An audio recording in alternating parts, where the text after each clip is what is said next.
Hi everyone. I'm Mira, 27 years old, and I want to share something that happened at my grandmother's 80th birthday that still has me reeling. This isn't just some family squabble story. This is years of being the disappointment, the black sheep of every snide comment finally coming to a head. And let me tell you, it's a story about how patience and quiet determination can flip the whole narrative. I come from a family that, on the surface, looks perfect. Aunts, uncles, cousins, all educated, well off, and proud of their proper careers. But beneath that polished veneer, it's a family that values status above all else. And if you don't fit their mold, you're treated like you're invisible, or worse, a joke. Let me take you back a bit, because this didn't happen overnight. Growing up, I wasn't the kind of kid who fit in with the successful crowd. My parents weren't college grads. My mom worked odd jobs, trying to keep us afloat, and my dad left when I was young. So from early on, I knew I had to make my own way. But unlike my brother Marcus, who went to a fancy university and then landed a decent office job, I never went the traditional route. In fact, I dropped out of college after less than a year.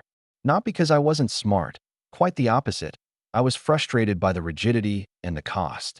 I wanted to build something real, something useful, but no one in my family understood that. I remember the first family gathering after I dropped out. Aunt Lydia, the self-appointed queen of the family, who prides herself on her Ivy League degree, took one look at me and said, "Maybe if you'd gone to college like the rest of us, you wouldn't be delivering groceries now." There was a smirk on her face, like she was handing down some great wisdom. Everyone else laughed politely, but I felt my cheeks burn. Marcus chimed in, "Seriously, Mira, deliveries? That's not a career." I didn't respond. I just smiled and excused myself. Over the years, this kind of treatment became routine. Every time I saw them, it was the same script. Jokes about how I was wasting my life, comparisons to my cousin's fancy jobs, and subtle reminders that I was the odd one out. But I wasn't idle. While I was working late nights delivering groceries and learning to code online, I was building something on the side. My first attempts at apps failed. Hard. But I kept at it, teaching myself everything I could. I stayed up nights, juggling shifts and deadlines, ignoring the sneers and the silent disapproval. Years passed. I finally developed an app called GridPal, a platform designed specifically for independent delivery drivers to manage multiple orders and routes efficiently. It wasn't flashy, but it worked, and word started spreading. Still, I never mentioned it to the family. Why bother? They wouldn't care. To them, I was still the girl delivering groceries, not a tech entrepreneur. The real test came at Grandma's 80th birthday party. Everyone was there: my parents, aunts, uncles, cousins, and of course, Marcus and Aunt Lydia. The atmosphere was stiff, full of forced smiles and subtle judgment. I arrived quietly, wearing a simple dress, trying to keep a low profile. As usual, Aunt Lydia was the first to take a jab. "Still delivering groceries, Mira?" she asked, voice dripping with condescension. Marcus laughed and added, "Yeah, maybe you should have gone to college like the rest of us." The room chuckled, but I stayed calm. I just smiled and said, "Maybe, but I'm working on something that might surprise you." Dinner went on. People talked about their jobs, their vacations, their kids. I kept to myself, watching, waiting. Then came the gift opening. Grandma was opening presents surrounded by everyone's expectant faces. When it was my turn, I handed her a small envelope. Inside was the deed to a house I'd bought for her. A cozy place near town, no stairs, a garden she'd love. Her eyes filled with tears as she looked at me. "You bought me a house?" I nodded. "It's all set up. Taxes paid, everything handled." The room went silent. Aunt Lydia's smile vanished. Marcus looked like he'd swallowed a lemon. Suddenly, I wasn't the joke anymore. I was something else entirely. After the stunned silence at Grandma's birthday, I could feel the weight of every eye on me. It was like the entire room collectively realized something had shifted, and not in the way they expected. Grandma's hands trembled slightly as she held the envelope. "Mira," she whispered, voice thick with emotion, "I don't know what to say." I smiled softly, trying to keep my own emotions steady. "Just that you deserve a place that feels like home, one that's easier for you." She nodded slowly, eyes misty but shining. "Thank you, dear."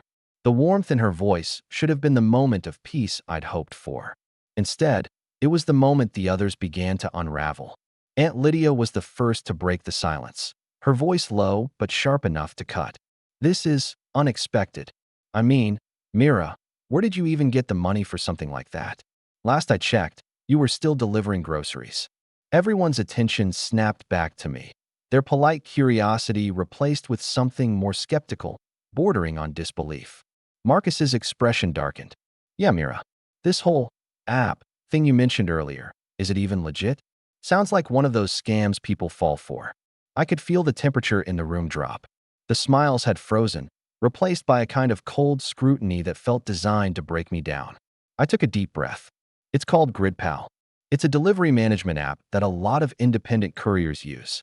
I developed it myself, started small, and over time it grew.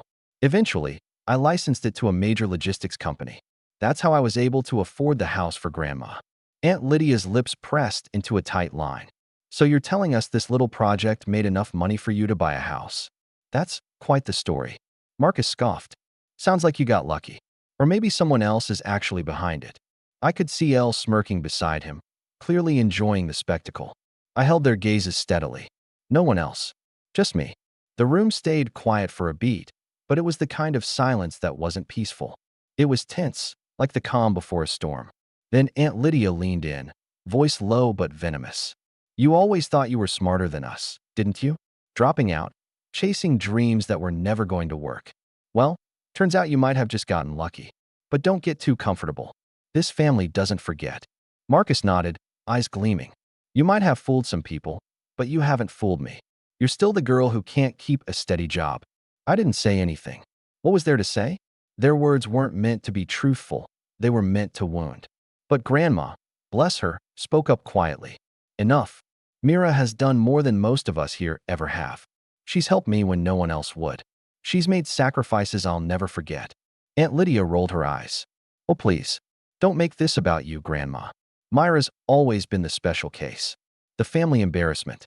Just wait until the truth comes out. I realized then that the truth was their weapon, a shadow they'd used to try to tear me down. That night, after the party, the whispers began. Snide comments from cousins I barely knew. Cold stares from people who once pretended to care. And worst of all, the Cold War with my own family, who suddenly treated me like I was a threat. In the weeks that followed, subtle sabotage began. Aunt Lydia called my landlord under the pretense of a complaint, trying to find reasons to evict me. Marcus spread rumors at work about the legitimacy of my business, trying to poison any networking opportunities one had. Even some family members who once smiled at me started acting distant. I won't lie, it hurt. More than I expected. But I also knew something else. They were afraid. They were afraid that the black sheep had grown up, and not only that, I'd become someone who could stand toe-to-toe with them. What I hadn't expected was how far they'd go.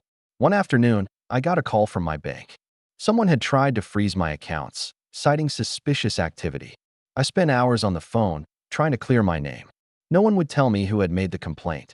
It was anonymous, but I suspected who was behind it. At the same time, my email and social media were flooded with fake profiles accusing me of fraud, scamming delivery drivers, and lying about my success. People I didn't know were commenting, sharing misinformation, and tagging local news outlets. It was a coordinated attack. But instead of breaking me, it fueled me. I went silent for a while. I didn't engage online. I didn't respond to family calls or messages. I focused on my business, strengthening GridPal's infrastructure, improving features, and expanding the user base. Then came the day I received an unexpected package at my apartment. No return address.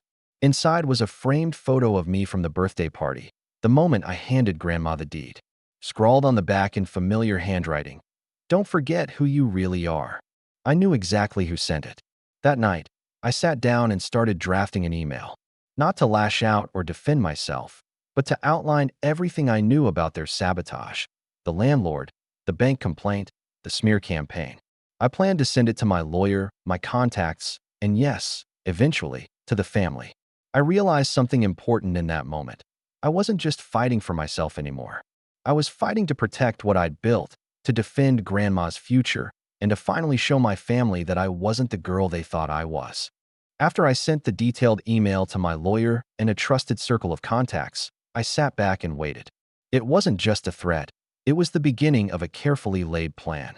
I wasn't about to engage in petty back and forth or let my family's smear campaign fester without consequences. Years of quiet endurance had taught me patience, and now I was ready to turn that patience into power.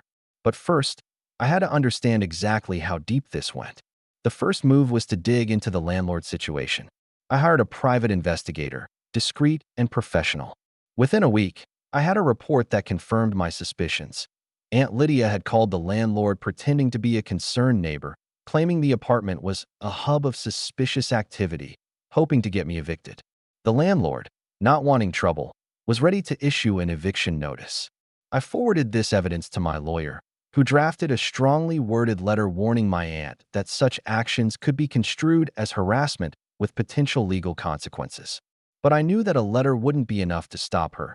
She thrived on being above reproach, on being the responsible one. Exposing her would crack that mask. Next, I focused on the bank complaint. The bank, after investigating, told me the anonymous report came from an IP address linked to a family member's home network. I documented every detail. It was a clear attempt to sabotage me financially. The smear campaign was a bit trickier. Fake accounts, malicious posts, and false accusations were everywhere online. But I reached out to a cybersecurity expert who helped me trace some of these profiles back to devices used within my family's social circles. Some accounts were even tied to my cousin Elle, who seemed to enjoy the drama a bit too much. Armed with all this evidence, I felt the scales tipping. This was no longer a personal attack. It was an orchestrated effort to erase me from the family narrative to keep me in my place. And I wasn't going to let that happen. But I was also cautious. I didn't want to blow up the family gathering in a way that would make Grandma suffer. She deserved peace, not chaos. So I began to work behind the scenes. I arranged meetings with some relatives who weren't involved in the attacks, but had quietly sympathized with me over the years. They were shocked when I showed them the proof. More importantly, they were ready to help. Some worked in law, others had connections in media and tech. I started building an alliance. A coalition of those tired of Aunt Lydia's iron grip on the family narrative and Marcus's smug superiority. Meanwhile, I kept my business growing quietly. GridPal had reached over 300,000 users by now, and negotiations were underway for further licensing deals and partnerships with national courier companies. I even began to receive offers for investment and collaboration. But more than that, the app had become a lifeline for hundreds of independent drivers who, like me, had once been invisible. The tension in the family grew palpable.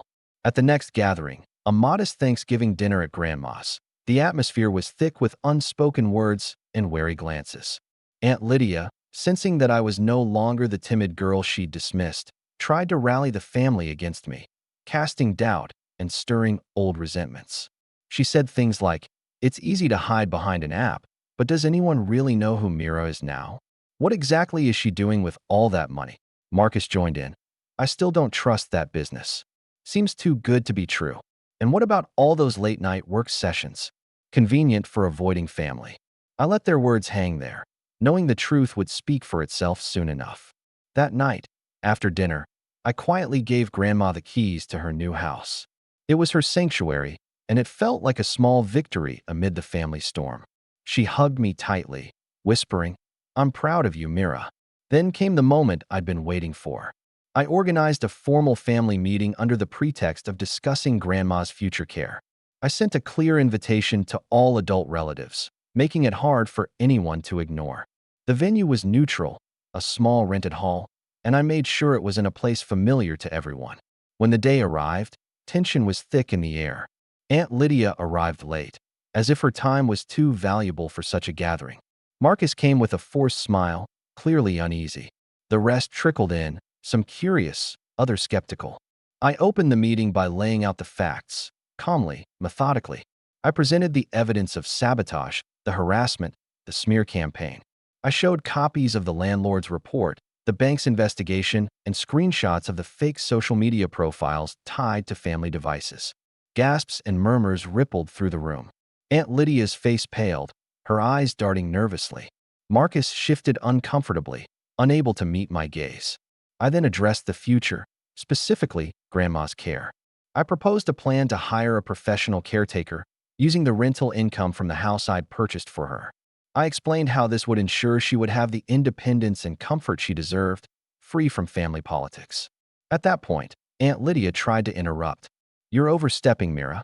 You think just because you have some money, you can decide for all of us." I let her speak for a moment, then calmly replied, "I'm not asking for permission.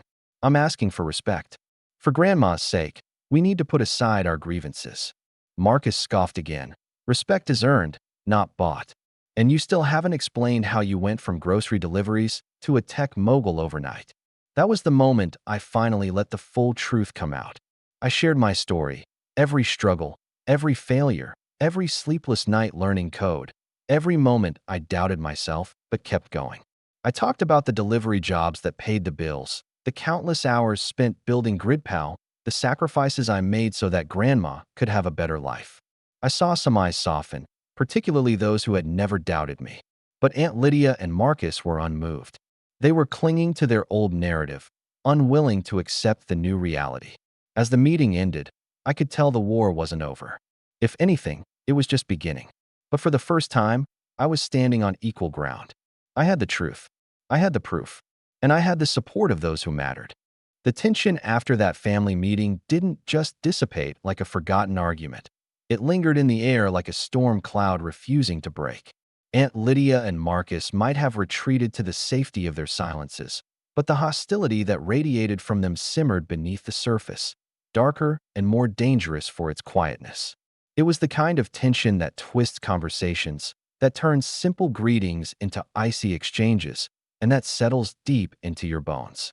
In the days that followed, I could feel it whenever I spoke with family members. Some avoided eye contact altogether. Others said little, but let their silence speak volumes. Aunt Lydia's polite smile was sharper, her hello colder, and Marcus's usual smirk was replaced by a tight, watchful expression. The battlefield had shifted into a more covert war, one fought in whispers and sideways glances. Sure enough, within a couple of weeks, subtle attacks began again, not the overt harassment of before, but calculated little strikes aimed at unsettling me. I'd find anonymous messages that questioned my credibility, strange concerns voiced to people I worked with, and vague warnings sent to my landlord about supposed noise complaints. It was obvious someone was testing the waters, seeing if I'd flinch. But this time I was ready.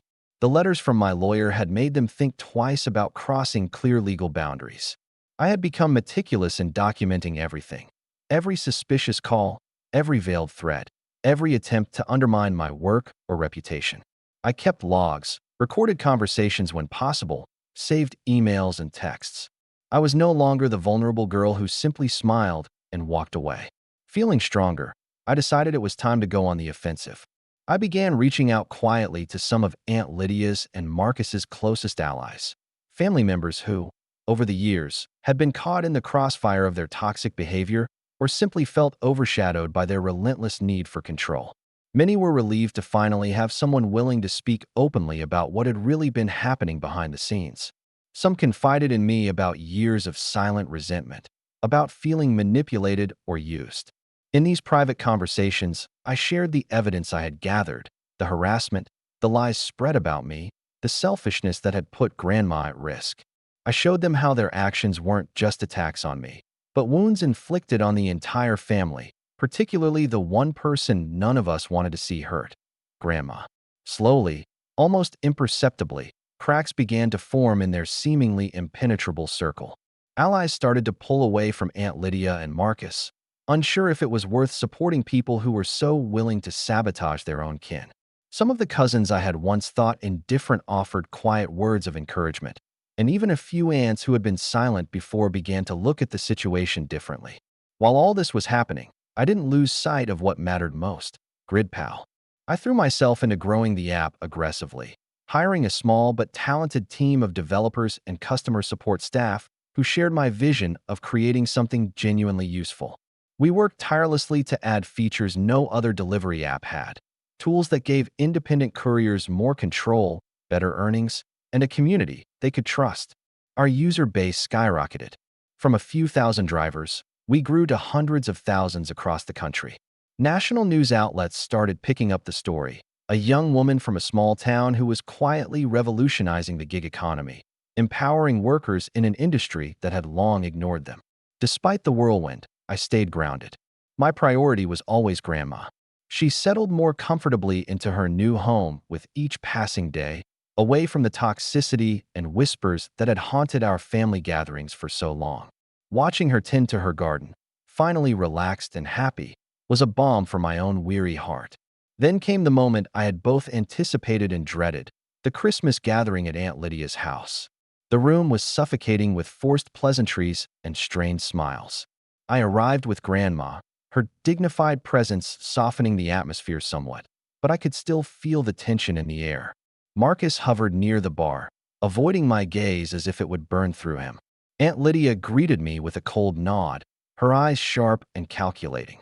After the usual small talk and strained exchanges, I decided it was time. I stood slowly, catching everyone's attention. The room quieted, expectant and uneasy. "I've come to say that I'm done playing the part you've all assigned me," I began, my voice calm but resolute. "I'm done pretending that your judgments don't hurt. But I'm also done letting you undermine the people I love." The silence that followed was thick, almost suffocating.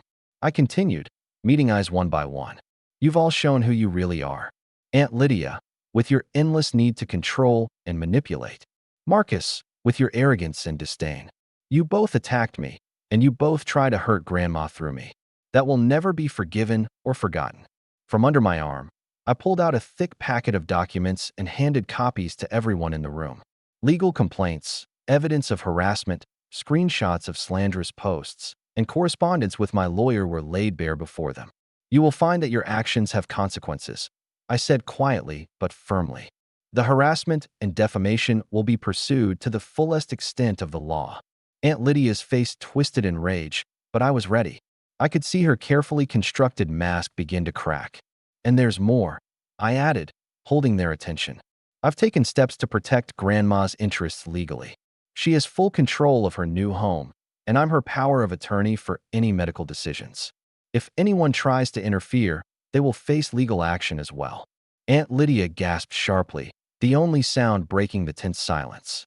Marcus tried to speak, but I held up my hand. "This ends now," I said. "If you want to be part of Grandma's life, you will treat her, and me, with respect. Otherwise, you are not welcome." No one responded. I turned to Grandma, offering a soft smile. "Let's get you some fresh air." As we stepped outside, the cool winter air felt like a cleansing breath. For the first time in years, the family dynamic was clear and undeniable. The villains had been exposed. They had chosen their path. I had chosen mine.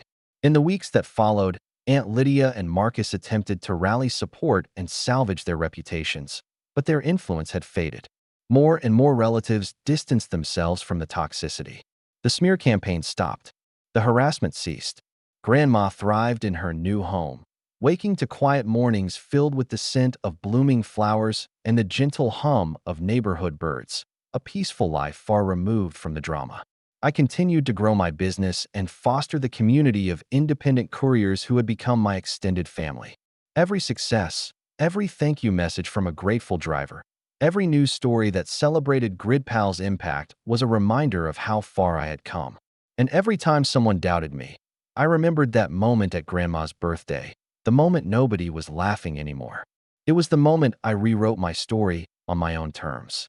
No forgiveness was given or sought. Some people choose to be villains. And sometimes, the only thing left to do is to show them the door and walk away with your head held high. Thanks for watching. Share your thoughts in the comments. If you like this story, don't forget to like and subscribe for more content like this.